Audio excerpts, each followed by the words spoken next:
Psalm 40 verses 2, 4, 7 to 8, 8 to 9, and 10. Here am I, Lord, I come to do your will. I have waited for the Lord, and he stooped toward me and heard my cry.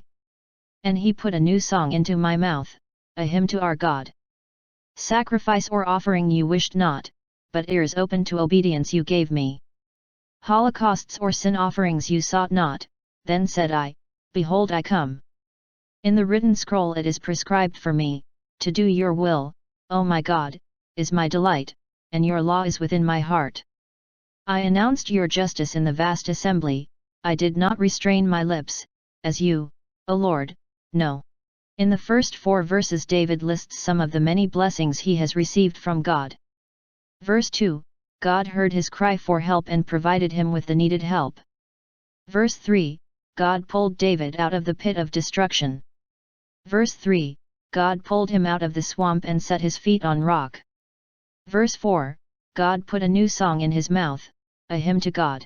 Verse 4, in helping David, many will look upon the Lord with trust. Verse 7, God has done all these marvelous things for David and asks only 4 ears, open to obedience. David's response is, that he will do whatever God asks of him. David then tells the great assembly why they need to follow his lead in doing the will of God. Have you ever noticed how hard it is to wait for God's help? David earned the benefits of patience because, first, his God brought him out of his despair. Second, David focused on what was important, God. Third, David continued to walk in faith. Fourth, David played a harp, and one of God's rewards for his patience was the composition of a song.